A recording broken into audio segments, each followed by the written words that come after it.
ఆ కూర్మావతారం తర్వాత వచ్చినటువంటి అద్భుతమైనటువంటి అవతారము వరాహావతారం. ఏముంది పరవశంతో చెప్తే గంటలు, సిలబస్ అనుకుంటే నిమిషాలు. కాబట్టి అలా చెప్పడం అలవాటు లేకే ఈ పెద్ద నలుగురు. ఆ వరాహావతారాన్ని స్వీకరించాడు పరమాత్మ ఒకనకొకప్పుడు. మత్స్య కూర్మ వరాహస్య నరసింహస్య వామనః అని కదా. అందుకని ఆయన వరాహావతారం స్వీకరించడం అంటే పంది యొక్క రూపాన్ని పొందాడు. ఏమిటి ఆయన కర్మ? ఎందుకు పంది రూపాన్ని పొందడం అంటే, ఆయన కొరకు పంది రూపాన్ని పొందినవాడు కాదు, లోకరక్షణ కొరకు పొందినటువంటి వాడు. ఒకానొకప్పుడు ఒక ఆశ్చర్యకరమైనటువంటి సందర్భం ఒకటి జరిగింది. జయ విజయులని శ్రీవైకుంఠంలో ఆ శ్రీ మహావిష్ణువు యొక్క పార్షదులు వాళ్ళు లోపలికి ఎవ్వరూ వెళ్లకుండా కాపు కాస్తుంటారు. ఒక్కొక్కసారి స్థానబలం చాలా విచిత్రమైనటువంటి అహంకారాన్ని తీసుకొస్తుంది. అహంకారం తీసుకురావడానికి ఒక కారణం ఉండాలనుకుంటే అంతకన్నా పొరపాటు ఇంకోటి లేదు. నాకు ఏమీ లేదండి అని అహంకరిస్తాడు ఒకడు. ఉందని అహంకరిస్తే నాకు ఏ గొడవ లేదండి. ప్రతివాడికి ఆఫీసులో చాలా పనులు ఉన్నాయనుకోండి, నాకు ఏ గొడవ లేదు, ఇదే ఎప్పటికి వెళ్ళిపోవచ్చు, నేను హాయిగా నాది తేలిక సీటని అహంకరిస్తాడు.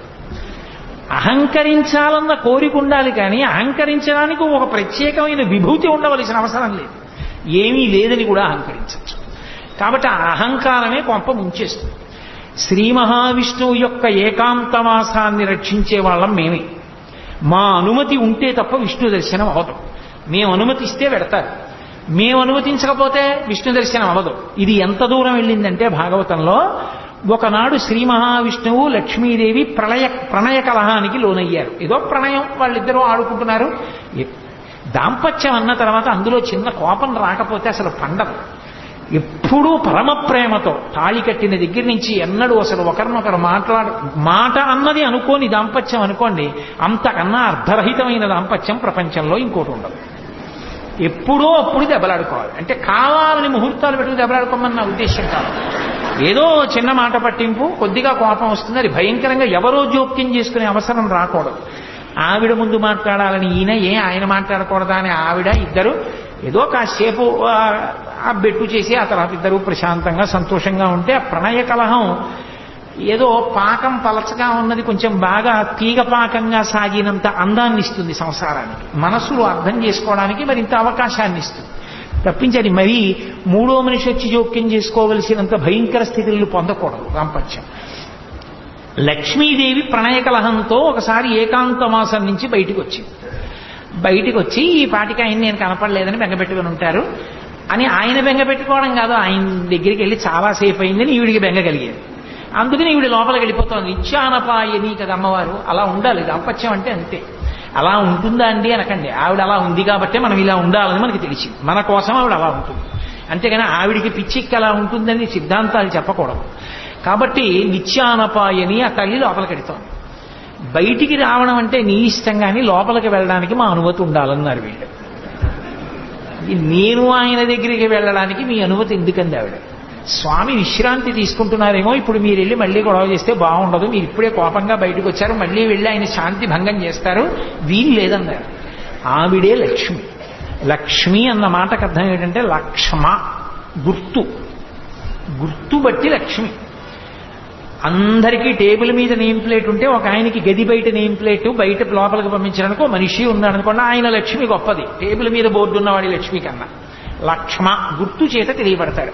ఒక ఆయన కారు దిగితే ఇలా అడ్డంగా ఓ పెద్ద రాగి ప్లేట్ కూడా వేసుకుని ఒక ఆయన కూడా వెంట దిగి వస్తుంటాడు అనుకోండి, ఇంకా పెద్దవాడని గుర్తు. సరే ముందు వెనక కూడా పోలీస్ కార్లు వెళ్ళాయనుకోండి, ఇంకా అంతకన్నా చెప్పడం నాకెందుకు వచ్చిన గొడవ. కానీ కాబట్టి లక్ష్మ, వాటి చేత లక్ష్మి తెలుస్తూ ఉంటుంది, వైభవం తెలుస్తూ ఉంటుంది. వీళ్ళ లక్ష్మ ఏమిటి? ఆవిడ అనుగ్రహమే. శ్రీ మహావిష్ణువు ఉన్నటువంటి ఏకాంతవాసం బయట కాపలా కాయగలిగినటువంటి లక్ష్మి ఆవిడ అనుగ్రహం. అందుకే అమ్మవారికి ఒక పేరుంది, యశస్విని, కీర్తినిచ్చేది అని. ఇంతమంది ఇలా కూర్చుంటే నేను ఒక్కడనే ఇక్కడ కూర్చుని మాట్లాడితే మీరు వింటున్నారంటే నా గొప్ప కాదు. అయ్యో వీడు మాట్లాడితే అంతమంది వినేటట్టు చేసి వీడు చెప్పాడన్న కీర్తిని వీడికి కట్టపెట్టి వీడిని సంతోషింపజేస్తానని అమ్మవారు అనుగ్రహిస్తే ఇక్కడ కూర్చున్నాను నేను. కాబట్టి ఆవిడ యశస్విని. దానివల్ల ఎవరు సంతోషిస్తోందంటే మా అమ్మ సంతోషిస్తోంది నాతో పలికించి. ఇవన్నీ నేనే పలికేస్తున్నాను అనుకుంటే అయితే నువ్వే పలుకని అందంటే నా బతుకు బయటడిపోతుంది. అది అమ్మవారి యొక్క తత్వం. కీర్తినిచ్చింది ఆవిడ. జయ విజయులుగా ఉండండిరా అంది ఆవిడ.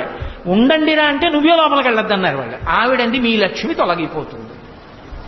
మీ లక్ష్మి తొలగిపోతుందంటే ఓ కారణం రావాలిగా. అందుకు వెనకాల వచ్చారు సనక సనందనాథులు. వాళ్ళు ఎప్పుడూ బాలురుగా ఉంటారు. ఎప్పుడూ బాలురుగా ఉంటారంటే బాలురైన వారికి ఓ రక్షణ ఉంటుంది. తమ రక్షణ తాము చూసుకోరు. ఏ ఇబ్బంది వచ్చినా అమ్మానో నాన్నగారండి అనో అరుస్తారంతే. వాళ్ళు ఎప్పుడూ భగవంతుణ్ణే చూస్తారు. మహాజ్ఞానులు వాళ్ళు. అందుకని వాళ్ళు శ్రీ మహావిష్ణు దర్శనానికి వస్తున్నారు. వస్తుంటే మరి లక్ష్మి శాపం ఉంది కదా, పోవాలి వీళ్ళకి పదవి. అందుకని వీళ్ళు వాళ్ళని అడ్డగించారు. వాళ్ళని అడ్డగిస్తే వాళ్ళన్నారు మాకు విష్ణువుకి అరమరికలు లేవు, మేము ఎప్పుడైనా వెళ్ళి దర్శనం చేసుకోగలిగిన వాళ్ళం. ఈ అహంకారం అప్పుడే ఉందని మీరు అనుకుంటున్నారేమో. ఆ అహంకారం అప్పటి నుంచి ఇప్పటి వరకు ఎప్పటి వరకు కూడా ఉంటుంది. త్యాగరాజస్వామి అంతటి వారు వెంకటాచలం వెడితే తెర వేసి ఇప్పుడు కాదు రేపు రా అన్నారు. త్యాగరాజస్వామి ఆయన అక్కడే కూర్చుని తెరదీయగరాదా అని కీర్తన చేశారు. తాళాలు వేసుకుందామని అర్చకుడు అనుకుంటే తలుపులు తెరుచుకుని తెర తీసుకుని వెంకటేశ్వర స్వామి గారు దర్శనమిచ్చారు. బుద్ధి వచ్చి లెంపలేసుకుని కాళ్ళ మీద పడ్డాడు. కరిగొండ వెంగమాంబ గారి విషయంలో అదే అయింది. ఎంతో మంది మహాభక్తుల విషయంలో వాళ్ళ దర్శనానికి అడ్డొస్తే వాళ్ళని పక్కకి తీసి పరమేశ్వరుడు దర్శనమిచ్చాడు. ఎన్నో శివాలయాల్లో నందీశ్వరుడు పక్కకి వెళ్ళిపోయాడు. నాకు దర్శనం అవ్వాలి, నా భక్తుడు వచ్చాడు అడ్డుగా ఉన్నావు లే నంది అంటే పక్కకి వెళ్ళిపోయాడు. ఇప్పటికీ ఆ దేవాలయాల్లో నంది పక్కకుండి భగవంతుడి భక్తులు దర్శనం చేసుకునే అవకాశం ఇచ్చాడు. భగవంతుణ్ణి చూడాలని భక్తుల ఆర్తి ఎంత ఉంటుందో పరమభాగవతోత్తముడైన వాడిని చూడాలని భగవంతుని యొక్క ఆర్తి అలా ఉంటుంది. కాబట్టి ఇప్పుడు మేము లోపలికి వెళ్ళడానికి అనుమతి ఏమిటయా? ఆయన మా కోసం ఎదురు చూస్తాడు, మేము ఆయన కోసం ఎదురు చూస్తాం. మేము స్వేచ్ఛగా వెళ్ళొచ్చు, తప్పు చేస్తున్నారు అడ్డకండి అన్నారు. వీల్లేదు, మీరు వెళ్ళడానికి వీల్లేదు, మా అనుమతి ఉండవలసిందే అన్నారు. మీ అనుమతి ఉండవలసిందేనా? మీరు ధూర్తతనంతో ప్రవర్తించారు, మీ యొక్క పరిధిని అతిక్రమించారు, అందుకని ఈ పదవికి మీరు పనికిరారు. మీరు ఈ పదవిని విడిచిపెట్టి భూలోకంలో రాక్షస యోనుల యందు పుట్టండని శపించారు. వీళ్ళు పెద్ద అలజడి చేస్తూ అయ్యో నా పదవులు పోయి మాకు శాపవాక్కు విడిచిపెట్టారు, ఎలా పోతుందని పెద్ద బాధలు పడి కేకలు వేస్తూ వాళ్ళ కాళ్ళ మీద పడ్డారు. శ్రీ మహావిష్ణువు బయటికి వచ్చాడు. స్థితికారుని యందు ఒక ప్రజ్ఞ ఉండాలి. స్థితికారుడు అంటే పరిపాలనాంశ ఉన్నవాడు. విష్ణువు పరిపాలనాంశ. ఒక్కొక్కసారి పని చేయించుకునేటప్పుడు ఇలా చూపించి చేయించాలి. ఒక్కొక్కసారి మీరు తప్ప ఇది ఇంత బాగా ఎవరు చేయరు, అందుకు మీకు అప్పచెప్తున్నాను అన్నారు. ఒక్కొక్కసారి మీకు ఇంక్రిమెంట్ రాద్దాం అనుకుంటున్నానండి, మీరు చేసే పని చూసి ఎంత బాగా చేస్తారండి అని ముందు రోజు చెప్పి 3 రోజులు పోయాక పెద్ద పని అప్పచెప్పాలి. ఒకసారి బతిమాలి చేయించుకోసారి, ఒక్కొక్కసారి చూపుడు వేలు చూపించి పని చేయించుకోవాలి. అంతేగాని అస్తమానం అధికారం ఉందని చూపుడు వేలు చూపిస్తానంటే వాడు సమయం చూసి సెలవు పెడతాడు, అప్పుడు లేనిపోని ప్రమాదాలు వస్తాయి. అందుకని స్థితికారుడు పరిపాలనాంశలో ఉన్నవాడు ఎలా ఉండాలో అలాగే ఉంటారు విష్ణువు. అందుకే అన్ని వేళలా పెత్తనంతో ఉండరు. భృగు వచ్చి వక్షస్థలం మీద తంతే ఏమీ తెలియని వేళ అయ్యో పాపం మీ కాలు నొచ్చుకుందేమో అని కాలు పడుతున్నట్టుగా అరికాల్లో ఉన్న కన్ను నొక్కేస్తారు. అది స్థితికార లక్షణం అంటారు. అంటే పరిపాలనాంశయందున్న వాడికి అది తెలిసి ఉండాలి తప్ప నేను అధికారిని అంటే లేనిపోని ఉపద్రవాలన్నీ వస్తాయి. కాబట్టి ఇప్పుడు ఆయన ఏమీ ఎరగని వాళ్ళ బయటకు వచ్చాడు. సర్వజ్ఞుడు, ఆయన తెలియదా ఏమైంది దుఃఖరుస్తున్నారన్న. జయ విజయులు అన్నారు అయ్యా మేము ఇలా శాపం ఇచ్చాం, మా ఎందు ఏమైనా దోషం ఉందా అని అడిగారు. మీ ఎందు ఏం దోషం లేదు అని జయ విజయుల వంక చూసి ఇన్నాళ్ల నుంచి పని చేస్తున్నాం, ఒక్క తప్పు చేస్తే వాళ్ళు శపిస్తే మమ్మల్ని వెనకేసుకు రాలేదు మా బాస్ అని అనుకోవచ్చు కదూ. అందుకని ఆయన ఒక గొప్ప సిద్ధాంతాన్ని చెప్పారు.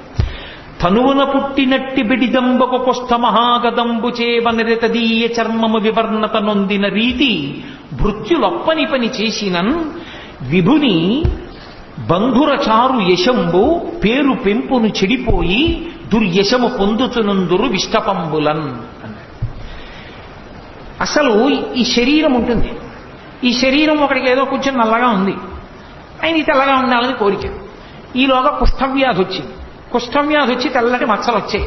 అబ్బా ఎలాగో తెల్లగా అవ్వలేకపోయాను కానీ ఎంత బాగుందో తెల్ల మచ్చలు వచ్చినట్టు పెట్టుకున్నాడు అనుకోండి, వేళ్ళు ఊడిపోతాయి. తనువున పుట్టినట్టి బెడదంబకు కుష్ఠ మహాగదంబు చేవనరితదీయ చర్మము వివర్ణత నొందిన రీతి, తన శరీరంలోనే పుట్టిన కుష్ఠవ్యాధి తన శరీరంలోనే పుళ్ళు పుట్టి చీవు నెత్తురు కారి పురుగులు వాలేట్టు చేసినట్టు భృత్యులొప్పని పని చేసిన నా భృత్యులే కదా అని తప్పు చేసినా వెనకేసుకురావడం అలవాటైతే ప్రభువు యొక్క బంధుర చారు యశంబు పేరు పెంపును చెడిపోయి దుర్యశము పొందుతునందురు విష్టపంబులన్. అర్థం పర్థం లేకుండా ఎన్ని తప్పులు చేసినా వెనకేసుకురావడం అలవాటైపోయిన ప్రభువు చిట్ట చివరికి అపకీర్తిని పొందుతాడు. తప్పు చేస్తే తప్పు చేశామని చెప్పవలసిందే, లేకపోతే నా ధర్మం పోతుంది. వాళ్ళకి అవమానం జరిగింది, అవమానం జరగడానికి కారణం మీరు నా భృత్యులని వెనకేసుకొస్తే నా ఒంట్లో పుట్టిన కుష్ఠరోగాన్ని అట్టిపెట్టుకున్నవాడిని అవుతారు. ఇప్పుడు నేను మిమ్మల్ని వెనకేసుకు రాకపోతే మీకు బుద్ధి వస్తుంది, లోకానికి బుద్ధి వస్తుంది, తెలుసుకుంటారు అహంకారం ఎంత ప్రమాదకరమో. కాబట్టి అనుభవించవలసిందే. మీరు 3 జన్మలు రాక్షస యోనుల యందు పుట్టండి. 3 జన్మల రాక్షస యోనుల యందు పుట్టి వాళ్ళని నిగ్రహించిన పాపం పోయిన తరువాత నా చేతిలోనే సంహరింపబడి తిరిగి మీ స్థానములను మీరు అలంకరిస్తారు. అప్పుడు మీకు ఈ అహంకారం పోతుంది. అహంకారం పోవడం అంటే అంత తేలికండి. అహంకారం పోవడానికి ఎన్ని అవతారాలైనా స్వీకరించవలసి వచ్చిందో చూడండి. తప్పు వాళ్ళది, అవతారాలు ఆయనది. సీతమ్మ తల్లిని పోగొట్టుకుని ఒక అవతారం, శిశుపాల దంతవక్తుల్ని చంపడానికి కృష్ణ భగవానుడిగా శిశుపాలుడితో రాజ్యం సభలో నానా మాటలు అనిపించుకుని ఒక అవతారం. ఇన్ని అవతారాలు ఎత్తి మళ్ళీ తన భృత్యుల్ని తాను తెచ్చుకున్నాడు. ఎంత దయ కలిగినటువంటి స్వామి అవతారంలో. కాబట్టి ఇప్పుడు వాళ్ళు రాక్షస యోనుల యందు జన్మించాలి. వాళ్ళు రాక్షస యోనుల యందు జన్మించడానికి యోగ్యమైన కారణం ఒకటి కల్పింపబడాలి. ఒకనాడు కశ్యప ప్రజాపతి ప్రదోష వేళలో జపం చేసుకుని అగ్నికార్యం చేసుకుంటున్నాడు.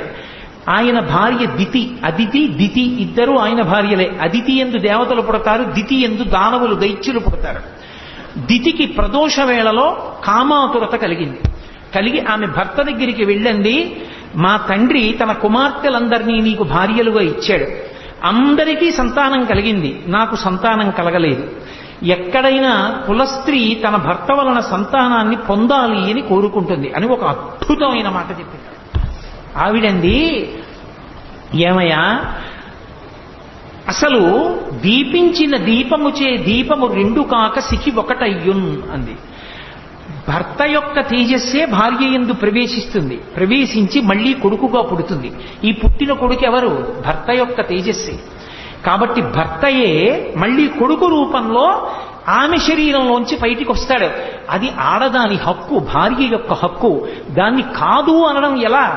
కాబట్టి నువ్వు నన్ను అనుగ్రహించి నాకు సుఖాన్ని ప్రసాదించి నేను తల్లిన అయ్యేటట్టుగా అనుగ్రహించు అందావిడ. అంటే ఆయన అన్నాడు, తప్పకుండా ఇది కోరరాని కోరిక కాదు, ఒక భార్య భర్తని అడగవలసిన కోరిక. కానీ సమయం అని ఒక మాట ఉంది కదా, లోకంలో ధర్మం దేన్ని ఆశ్రయించి ఉంటుంది అంటే కాలాన్ని కూడా ఆశ్రయించి ఉంటుంది. ఏ కాలమునందు ఏ పని చెయ్యాలో ఆ పని చెయ్యాలి తప్ప ఏ కాలమునందు ఏ పని చెయ్యకూడదో ఆ పని చెయ్యకూడదు. శ్రీరామాయణం సుందరకాండలో వాల్మీకి మహర్షి అంటారు, మహాత్ములకు కూడా కోపం వస్తుంది. ఎందుకు కోపం వస్తుంది అంటే కర్తవ్యం అకృతం కార్యం సతాం మన్యుముదీరయేత్ అంటారు. చెయ్యవలసిన పని చెయ్యడం కాదు, ఏ సమయానికి చెయ్యాలో ఆ సమయానికి చెయ్యకపోతే కోపం వస్తుంది. కాబట్టి ఇది భార్యాభర్తల సంగమ సమయం కాదు. కాబట్టి నా మాట విను, తరుణి ఒక్క ముహూర్తముండు, ఇది సంధ్యాకాలము, ఈ కాలమందరయన్ భూతగణావృతుండగుచు కామారాతి లీలం వృషేశ్వర యానంబున సంచరించుటది అభావ్యంబయ్యే. ఈ ఉగ్రవేళన్ రమయింపన్ నిషిద్ధ కర్మంబగు ఎలా ధర్మమున్ వీడగన్. ఓ దితి, నా మాట విను, ఇది ప్రదోష వేళ, ఉగ్రవేళ. అంటే లోకాన్ని బాధ పెట్టేటటువంటి ప్రాణులు, విషం కలిగిన ప్రాణులు సూర్యాస్తమయం తర్వాత నిద్రలేచి అన్నం తినాలి అని ఈశ్వర శాసనం. సత్వగుణం కలిగినటువంటి వాళ్ళందరూ సూర్యోదయాత్ పూర్వం లేచి సూర్యాస్తమయం వరకు లేచి ఉండాలి అని ఈశ్వర శాసనం. ఉగ్రవేళ అంటే ఉగ్రభూతములన్నీ లేస్తాయి, పాములు, తేళ్లు, జెర్రీలు ఇవన్నీ అన్నం తినడానికి బయటకు వచ్చే సమయం అది. దానితో పాటుగా ఉగ్రభూతాలు కూడా లేస్తాయి. కాబట్టి ఈ ఉగ్రవేళలో కామారాతి లీలన్ భూతగణావృతుండగుతు వృషీశ్వరయానంబన సంచరించుటది అభావ్యంబయ్యే. వృషభవాహనారూఢుడై పరమశివుడు, ఆయన కాముణ్ణి కాల్చినవాడు, ఆయన భూమండలం మీద తిరుగుతాడు అసలు సంధ్య వేళలో. ఆయన నీకు వరసకి మరిదవుతాడు, ఆయనకి స్వపరభేదములు లేవు. ఆయన వృషద్విచిత్రతల్పయో భుజంగముక్తిక స్రజో గరిష్టరత్నలుష్టయో తురుద్విపక్షభక్షయో తృణారవింద చక్షుషో ప్రజామహీ మహేంద్రయో సమప్రవర్తయన్మన కదా సదాశివం భజే. ఆయన అన్నిటి యందు సమబుద్ధితో ఉంటాడు. నా వాళ్ళు వాడివాళ్ళు అన్న భావన ఉండదు. ధర్మాతిక్రమణం చేస్తే ఒప్పుకోడు. కాబట్టి ఈ సమయమునందు భార్యా సంగమం చేస్తే లోకకంటకులైన బిడ్డలు కలుగుతారు. అధర్మం ఎందుకు చెయ్యడం, నా మాట విని కొద్దిసేపు తాళు అన్నాడు. ఆమె కామాతురాణాం న భయం న లజ్జ. ఆమె తాళలేకపోయింది. ఆయన వస్త్రం పట్టుకు లాగింది. ఆయన వెంటనే వెళ్ళాడు. ఆమె కోరుకున్న సుఖాన్ని ఆమెకి కటాక్షించి వచ్చి ఆచమనం చేసి ప్రణవాన్ని జపం చేయడం ప్రారంభం చేశాడు. కొంతకాలం అయిన తర్వాత ఆమె గర్భం ధరించి వచ్చి అడిగింది, నేను గర్భం ధరించాను నీ తేజస్సు వల్ల అని. ఆయన వెంటనే దివ్య దృష్టితో చూసి అన్నాడు, రమించకూడని ఉగ్రవేళలో నన్ను నిగ్రహించి నాతో రమించావు. కాబట్టి నీ కడుపున పుట్టేటటువంటి సంతానం లోకాన్ని రక్షించేటటువంటిది కాదు. లోకభయంకరులైనటువంటి ఇద్దరు జన్మిస్తారు. వాళ్ళిద్దరూ ఈ లోకంలో ఉన్నవన్నీ మావే, మేమే అనుభవించాలంటారు. ఆ కారణం చేత విష్ణువుకి విరోధులవుతారు. శ్రీ మహావిష్ణువు యొక్క చేతి సుదర్శన చక్రధారల చేత తరగబడి వాళ్ళ శిరస్సులు కింద పడిపోతాయి. వాళ్ళు కీర్తి వహించరు అని చెప్పాడు. ఆమె చాలా రోధించింది. ఆఖరికి ఆమెకి ఇద్దరు కుమారులు కలిగారు. ముందు పుట్టినటువంటి వాడికి హిరణ్యాక్షుడు అని పేరు పెట్టారు. వెనక పుట్టినటువంటి వాడికి హిరణ్యకశిపుడు అని పేరు పెట్టారు. ఇద్దరు కవల పిల్లలు. కవల పిల్లలు పుట్టినప్పుడు మనకి శాస్త్రంలో ఏమిటంటే, ముందు ఎవరు పుడతాడో వాళ్ళు చిన్నవాళ్ళు, వెనక ఎవరు పుడతారో వాళ్ళు పెద్దవాళ్ళు. ముందు ఆడపిల్ల పుట్టి వెనక మగపిల్లాడు పుడితే అన్నా చెల్లెళ్ళు అవుతారు తప్ప అక్కా తమ్ముళ్ళు అనకూడదు. ముందు పుట్టిన వాళ్ళు చిన్నవాళ్ళు, వెనక పుట్టిన వాళ్ళు పెద్దవాళ్ళు. కాబట్టి ముందు పుట్టినటువంటి వాడు ముందు పుట్టినటువంటి వాడు హిరణ్యాక్షుడు, వెనక పుట్టినవాడు హిరణ్యకశిపుడు. అందుకని హిరణ్యకశిపుడు పెద్దవాడయ్యాడు, హిరణ్యాక్షుడు చిన్నవాడయ్యాడు. చిన్నవాడైన హిరణ్యాక్షుడంటే హిరణ్యకశిపుడికి అమితమైన ప్రేమ తన తమ్ముడని. ఈ హిరణ్యాక్షుడికి లక్షణం ఉంది. హిరణ్యాక్షుడు అంటే పేరులో తెలియట్లేదండి. అందుకే పేరు పెట్టుకునేటప్పుడు పెద్దవాళ్ళకు అప్పజెప్పి పెట్టాలి తప్ప స్వతంత్రించి పెట్టకూడదు. పనికిమాలిన పేర్లు పెడితే వాడు కూడా అటువంటి భావాలు కలిగినటువంటి వాడి అయి ఆ పేరు పెట్టి పిలవగా అలాగే తయారవుతాడు. ఏదో పేరు బాగుందని పెట్టేయకూడదు. హిరణ్యాక్షుడు అంటే హిరణ్యము అంటే బంగారం, బంగారము అంటే లోభమునకు ప్రతీక. బంగారం ఎక్కడ చెప్పినా రుక్మ అన్న శబ్దం వేస్తారు. అందుకే రుక్మిణీదేవి అన్నదమ్ముల పేర్లన్నీ రుక్మ, రుక్మాంగద, రుక్మకేతు, రుక్మబాహు, రుక్మకేశ, రుక్మిణి అన్ని రుక్మ అని పెట్టాడైన. రుక్మ అంటే బంగారం, బంగారం లోభానికి ప్రతీక. వాడు అనుభవించాడు, దాస్తాడు. ఇవన్నీ నావంటుంటాడు, ఇవన్నీ నావే, ఎవరికి ఇవ్వను, ఇంకోటి సుఖపడకూడదు, నేనేం చేస్తాను, నేను అనుభవించాను, దాచేసి ఇవన్నీ నావి, అంతే నా సుఖం. హిరణ్యకశిప్ అంటే పడక అనుభవానికి గుర్తు. పక్క ఎక్కడున్నా భోగానికి గుర్తు మంచం. అందుకే మంచం మీద ఏం పెట్టరు, పవిత్రమైన వస్తువుల్ని మంచం మీద పెట్టరు, ఎందుకంటే అది భోగానికి ప్రతీక కాబట్టి. అందుకే ఆఖరికి శరీరత్యాగం కూడా మంచం మీద చేయకూడదు అని. అటువంటి మంచం భోగానికి గుర్తు. హిరణ్యకశిప్ అన్న మాటకు అర్థం ఏంటంటే వాడు తీసుకొచ్చి దాచేస్తాడు, వీడు అనుభవిస్తాడు, ఇంకోడు అనుభవించకూడదు. వీడి కడుపున కొడుకు పుట్టాడు, ఆయన పరహ్లాదుడు, ఇంకోడు సంతోషిస్తే తను సంతోషిస్తాడు. ఎలా పడుతుంది ఇద్దరికి? అక్కడ వచ్చింది పేచి. అది హిరణ్యకశిప ప్రహ్లాద హిరణ్యాక్ష హిరణ్యకశిప వృత్తాంతం అంటే. అందుకని అక్కడ లక్ష్మీ విష్ణువుల యొక్క శాసనం సనకసనందనాదుల మాటను అనుసరించి ధర్మమునందు బుద్ధి ఎక్కడ నిలబడదో అక్కడ ఇలాంటి బుద్ధులు పుట్టుకొస్తాయి. అందుకని దితికి పుట్టింది ఈ బుద్ధి. దితికి పుట్టారు వీళ్ళొచ్చి. వాళ్ళకి హిరణ్యాక్ష హిరణ్యకశిపులు అని పేరు పెట్టారు. ఈ హిరణ్యాక్షుడు ఒకానొక సమయంలో ఒక ఉపద్రవం జరిగింది ఈ లోకానికి. ఏమిటా ఉపద్రవం అంటే, నేను చెప్పానే కల్పాంతమనందు ప్రళయం వస్తుందని. ఆ కల్పాంత ప్రళయమునందు సముద్ర జలాలన్నీ వచ్చి భూమి మీద పడిపోతే ఈ భూమి అంతా కూడా ఆ నీటిలో అడుగుకు వెళ్ళిపోయి పాతాళలోకం దగ్గరికి చేరిపోతే భూమి లేదు. నిన్న మీతో చెప్పా, శ్రాద్ధదేవుణ్ణి మనువుని చేసి మనువుని పిలిచి బ్రహ్మగారు అన్నారు, నువ్వు భూమిని ధార్మికంగా పరిపాలించు, సంతానాన్ని ఉత్పత్తి చెయ్యి అన్నారు. ఆయన అన్నాడు, భూమి ఉంటే కదా నేను పరిపాలించడానికి ధార్మికంగా, ప్రళయ జలాలలో అది కిందకి వెళ్ళిపోయింది, పాతాళం దగ్గరికి వెళ్ళిపోయింది, దాన్ని ఎవరు పైకి తీస్తారు, తీసుకొచ్చి పైకి ఎత్తితే కదా నేను దాన్ని పరిపాలన చేయడం అన్నాడు. ఆయన అలా అనగానే చతుర్ముఖ బ్రహ్మగారికి తుమ్మొచ్చింది. ఆయన తుమ్ము తుమ్మారు. తుమ్మగానే ఆయన ముక్కులోంచి కింద పడ్డాడు ఒక ఆయన. యజ్ఞవరాహమూర్తి అర్ధి అంగుష్టమాత్ర దేహంబుతోడ జననమంది వియత్తల స్థాయియగుచు అంతలోనే భూరిగజ ప్రమాణమయ్యే అచటి వారికి అద్భుతముగా అన్నారు. ఆయన ముక్కులోంచి కింద పడ్డవాడు చిన్నవాడు కింద పడ్డాడు. కింద పడి అందరూ చూస్తుండగానే భూమి ఆకాశములు నిండిపోయేటట్టుగా పెరిగిపోయాడు. ఆ పెరిగిపోయినది వరాహావతారం. ఆ వరాహావతారం యజ్ఞవరాహమూర్తిగా వచ్చాడు.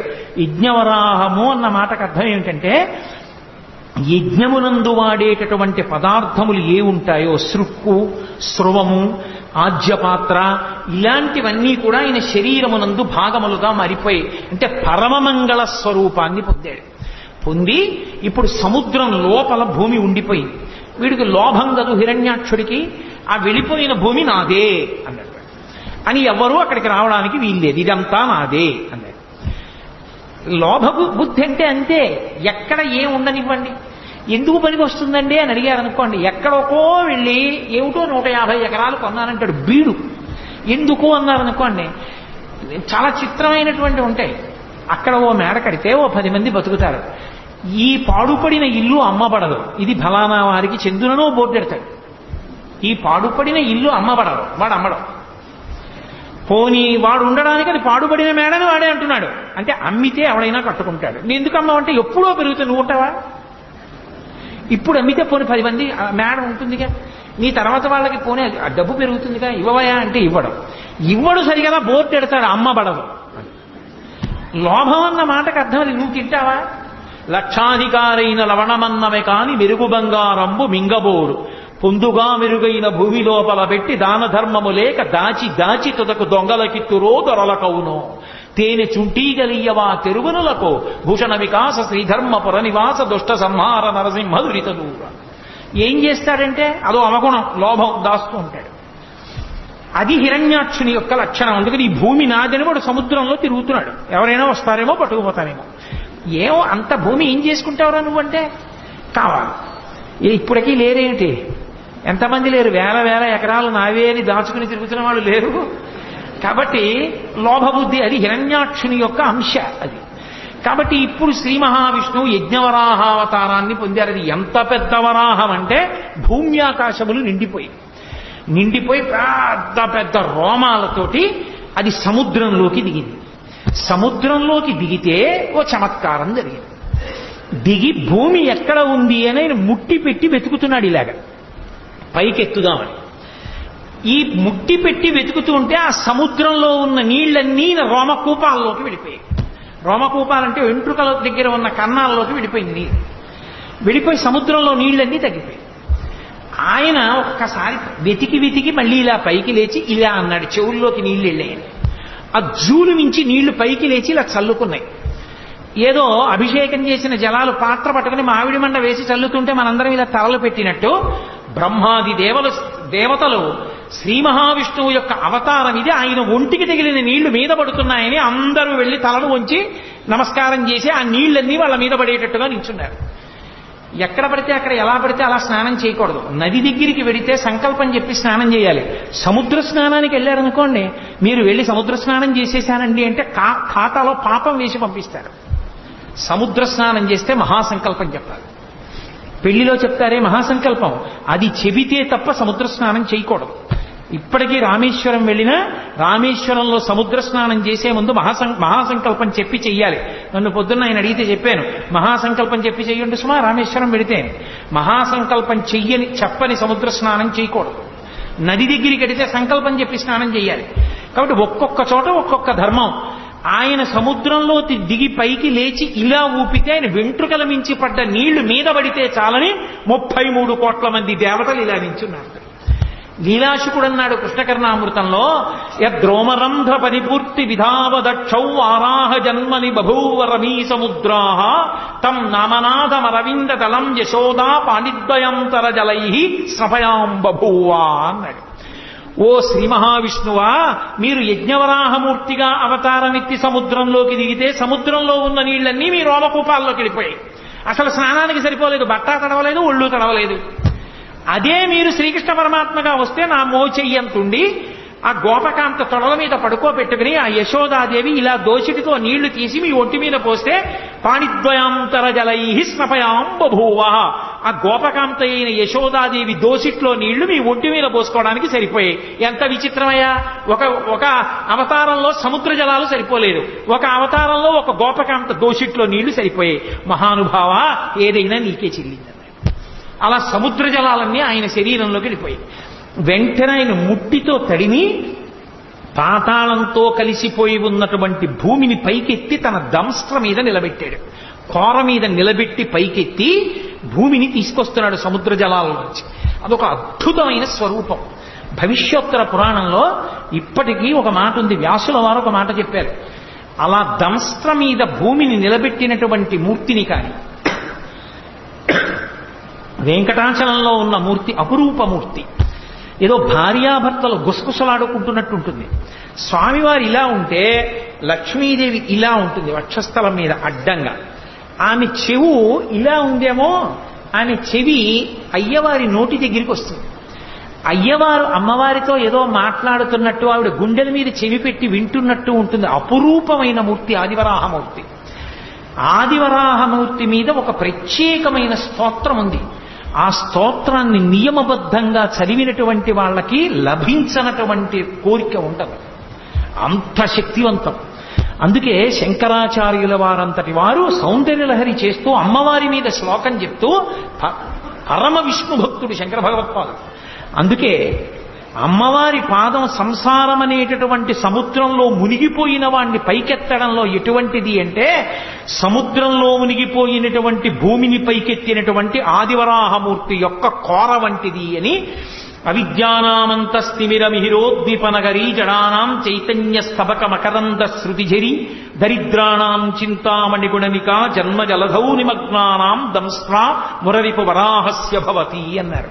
దంస్ట్రా మురరిపు వరాహస్య భవతి. తన కోర మీద భూగోళాన్ని నించోపెట్టి సముద్ర జలాల్లోంచి అడుగులు పైకి వేస్తూ వస్తున్నాడు. వీడు చూశాడు హిరణ్యాక్షుడు. నాది నాదిని కదు భావన, నువ్వెవడు వెతుకుపోతున్నావు నాది అన్నాడు. ఆయన ఏం మాట్లాడలేదు, భూమిని పైకి తీసుకొస్తున్నారు. భూకాంత ఆయన్ని గట్టిగా కౌగిలించుకుంది. ఈయన గదలతోటి త్రిశూలంతోటి ప్రహారం చేశాడు. ఇద్దరి మధ్య ఘోరమైన యుద్ధం జరుగుతోంది. ఎలా? దంస్ట్ర మీద భూదేవిని నిలబెట్టి ఎవరి కోసం? సృష్టిలో మనుష్యులకు ఆధారం ఉండదు జీవరాశికి. జీవరాశికి ఆధారం లేకపోతే ఏమవుతుంది? ఆధారం లేకపోతే మన పాపపుణ్యాలు పోగొట్టుకునే అవకాశం ఆగిపోతుంది. పుడుతున్నాం అనుకోండి, మనం చేసుకున్న పాపం పోగొట్టుకుని పుణ్యాన్ని కొత్తగా చేసుకోవచ్చు. లేదా అసలు పుణ్యము లేదు పాపము లేదు, రెండు సున్నా అయిపోయి అనుకోండి, ఇక పుట్టడానికి అవసరం లేదు. పాపం పుణ్యం లేనప్పుడు ఇక పుట్టడానికి శరీరం ఎందుకు? ఏం అనుభవించడానికి పుట్టాలి? ఇక పుట్టడం. అలా చేసుకోవాలంటే శరీరం ఉంటేనే సాధ్యం అవుతుంది. అందుకే ఈశ్వరుడు పుట్టుక ఇవ్వడం దయ. అటువంటి మహానుభావుడు ఈ జీవరాశి అంతా నిలబడడానికి భూమిని ఉంచాలని దెబ్బలు తింటూ భూదేవిని పైకి తీసుకొచ్చాడు. అది ఆయన కారుణ్యం. అందుకే ఆదివరాహమూర్తి యొక్క స్వరూపం లాంటి దయ కలిగిన స్వరూపం ఇక ప్రపంచంలో ఉండదు. అంతటి దయ కలిగిన వాడు. నేను మీతో మనవి చేశా, అవతారము అనగానే పక్కన దయా అన్న మాట ఉంటుంది అని. కాబట్టి ఇప్పుడు ఆ హిరణ్యాక్షుడు ప్రదోష వేళ అయింది, యుద్ధం చేస్తున్నాడు. యుద్ధం చేస్తుంటే బ్రహ్మాది దేవతలు అన్నారు, చీకటి పడితే వాళ్ళ శక్తి పెరుగుతుంది, కాబట్టి మహానుభావ సంహారం చేయమన్నారు. ఆయన ఏదో గతదారించి అసహ్య విక్రమ సమగ్ర స్ఫూర్తితో వేయగా దాన్ని యజ్ఞవరాహమూర్తి తప్పించి, ఆ హిరణ్యాక్షుడు విసిరినటువంటి గదని తప్పించి ఒక్కసారి ఆ రెండు కోరలు విదల్చి తన చేతిని ఎత్తి ప్రహారం చేసి ఒక్క దెబ్బ కొట్టారు గుండెల మీద. హడావిడి చెయ్యడమే గాని భగవంతుడు ఎదురుగుండా కనపడినప్పుడు ఎంతసేపు అండి? నెత్తురు కక్కుకున్నాడు, వెంటనే అక్కడ పడి శరీరాన్ని విడిచిపెట్టేశాడు. అక్కడతో హిరణ్యాక్షుని యొక్క సంహారం పూర్తయిపోయింది. హిరణ్యాక్షుణ్ణి సంహరించడంలో కూడా దయ ఉంది. ఎందుకని? అహంకారంతో తన పదవిని పోగొట్టుకున్న జయ విజయులలో ఒకడు పొందినటువంటి మొట్టమొదటి జన్మ రాక్షసయోని యందు పుట్టిన జన్మలలో ఒకటి అదిగో ఆ హిరణ్యాక్షుడు. ఆ హిరణ్యాక్షుడుగా శరీరం విడిచిపెట్టేశాడు అంటే మళ్ళీ భగవంతుని మ్రోల ద్వారపాలకుడుగా వెళ్ళిపోవడానికి ఒక అడుగు ముందుకు వేసేశాడు అని. భగవంతుడే సంహరించి మళ్ళీ తన అక్కున చేర్చుకున్నాడు. అందుకే సంహార ప్రక్రియ యందు కూడా దయ ఉంటుంది భగవంతునిలో. అలా హిరణ్యాక్ష సంహారం చేసినటువంటి పరమోత్కృష్టమైనటువంటి అవతారములలో ఒకటి యజ్ఞవరాహావతారం. యజ్ఞవరాహావతారాన్ని స్మరిస్తే చాలు రక్షణ కలుగుతుంది. యజ్ఞవరాహావతారాన్ని ఒక్కసారి తలుచుకుంటే చాలు మంగళం కలుగుతుంది. ఎందుకంటే అది యజ్ఞము యొక్క స్వరూపం. యజ్ఞము ఎక్కడ తలుచుకున్నా మంగళమే. అందుకే యజ్ఞ సాధనములతో కూడుకున్నటువంటి అమరికతో ఉన్న యజ్ఞవరాహావతారము యొక్క సంస్మరణ మంగళములకు దారితీస్తుంది. అందుకే ఒక్కసారి యజ్ఞవరాహమూర్తిని తలుచుకుని నమస్కారం చేస్తే చాలు. పోతన గారి జీవితంలో ఒక అద్భుతమైన ఘట్టం. పోతన గారు పర్ణశాలలో కూర్చుని భాగవతాన్ని ఆంధ్రీకరిస్తున్నారు. కర్ణాటకకి చెందిన ప్రభువు పోతన గారు నాకు భాగవతాన్ని అంకితం ఇవ్వనంటున్నారు, అందుకని చెప్పి వెళ్లి బంధించి తీసుకురమ్మని సైన్యాన్ని పంపించాడు. తీరా వాళ్ళు వెళ్లి పోతన గారిని బంధిద్దాం అనుకుంటే పర్ణశాల ముందు ఒక పెద్ద వరాహం ఒకటి పడుకుంది, తెల్లటి పంది. ఆ శ్వేతవరాహం కోరలు చూపించి పెద్ద అరుపరిచింది. భయపడిపోయి వాళ్ళు వెనక్కి వెళ్ళిపోయారు. సైన్యాధిపతి వచ్చాడు, ఆయన కూడా వరాహాన్ని చూసి భయపడిపోయి వెళ్ళిపోయాడు. మహారాజే స్వయంగా వచ్చాడు. అసలు ఆ వరాహమూర్తిని చూసి హడిలిపోయి చేష్టలుడిగిపోయి ఉండిపోయారు. లోపల మహానుభావుడు పోతన గారు ఆయన్ని నిగ్రహించను, భాగవతం నాకు అంకితం ఇవ్వమని ఒక్కసారి దర్శనం చేసుకెళ్ళిపోవాలనుకున్నాడు. ఆయన అలా అనుకోగానే పడుకున్న వరాహం లేచి ఒళ్ళు విదల్చుకుని నడుచుకుంటూ వెళ్ళిపోయింది. ఈయన లోపలికి వెళ్ళాడు. రాజు తన పరివారంతో వెళ్ళి పోతన గారి దర్శనం చేసుకుని నమస్కరించి, అయ్యా నేను మీ పర్ణశాలలోకి వద్దాం అనుకున్నాను, బయట అంత పెద్ద వరాహం పరుకుని అరుస్తోంది, ఆ అరుపు మీకు వినపడలేదా, మీరు ఎలా ఆంధ్రీకరిస్తున్నారన్నారు. పోతన గారు 2 చేతులు ఎత్తి నమస్కరించి అన్నారు, నేను యజ్ఞవరాహమూర్తి ఆవిర్భవించినటువంటి ఘట్టాన్ని ఆంధ్రీకరిస్తున్నాను. మీరు బహుశా భాగవతాన్ని బలవంతంగా పుచ్చుకోవాలని వచ్చారు. ఆ యజ్ఞవరాహమూర్తియే నా పర్ణశాల బయట పడుకుని నన్ను రక్షించారన్నారు. పోతన గారిని రక్షించినటువంటి అవతారం ఆ యజ్ఞవరాహావతారం. అంతటి అద్భుతమైనటువంటి స్వామి, అంతటి అద్భుతమైనటువంటి అవతారమూర్తి. అటువంటి యజ్ఞవరాహాన్ని స్మరించడం చాలు. ఇవాళ చాలా గొప్ప రోజు. మనకి జ్యేష్ఠమాసం ప్రారంభం అవగానే విష్ణువుకి అభిషేకం చేస్తారు ప్రత్యేకంగా. జ్యేష్ఠాభిషేకము అని శివాలయాల్లో అభిషేకం ఎప్పుడూ ఉంటుంది. జ్యేష్ఠాభిషేకం అని శ్రీ మహావిష్ణువుకి అభిషేకం జరుగుతుంది. ఎందుచేత అంటే ఏరువాక బాగుండాలని, భూదేవి అందరినీ అనుగ్రహించాలని, మన పాపములు తొలగిపోవాలని జ్యేష్ఠమాసం వస్తే తప్పకుండా ఒకసారి విష్ణు కథల్ని స్మరించాలి. ఏమి ఆశ్చర్యమో ఈ సంవత్సరం, వారు నన్ను అడిగిన వేళా విశేషమేమో కానీ జ్యేష్ఠమాసం ప్రారంభం రోజున మత్స్యావతారం మొదలుపెట్టి మంగళవారం మంచి పట్టున్న వారం, అటువంటి మంగళవారం నాడు చక్కగా మనం ఇవాళ ఆ కూర్మావతారాన్ని యజ్ఞవరాహావతారాన్ని చెప్పుకున్నాం. అసలు షట్కాలముల యందు ఎప్పుడైనా దర్శనం చేసుకోవడానికి, ఎప్పుడైనా వినడానికి, ఎప్పుడైనా అద్భుతము ఈ లోకంలో పరమశివుడితో సమానంగా షట్కాల పూజలు అందుకునేటటువంటి విష్ణువతారం ఒక్కటే, అదే నరసింహావతారం. ఆ అవతారాన్ని స్మరిస్తే చాలు. నరసింహావతారానికి ప్రత్యేకించి పేరు ప్రఖ్యాతులు ఆంధ్రదేశమే. ఆంధ్రదేశంలో ఉన్నంత నరసింహోపాసన మీకు భారతదేశంలో ఇంకెక్కడా కనపడదు. అంత గొప్ప అవతారం నరసింహావతారం. రేపటి రోజున అందున సౌమ్యవారం, చక్కగా రేపటి రోజున ద్వితీయ తృతీయ తిథులు వచ్చేస్తున్నటువంటి వేళ కాబట్టి రేపటి రోజు సాయంకాలం 6:30 నరసింహస్వామి వారి యొక్క అవతార వైభవం గురించి పరమేశ్వరుడు పలికించినంత మేర పలుకుతాను. రేపు సాయంకాలం 6:30 మళ్ళీ. If you like this video, hit the like button. For more videos, subscribe to our channel. If you have learned anything from this video, comment down below. Subscribe.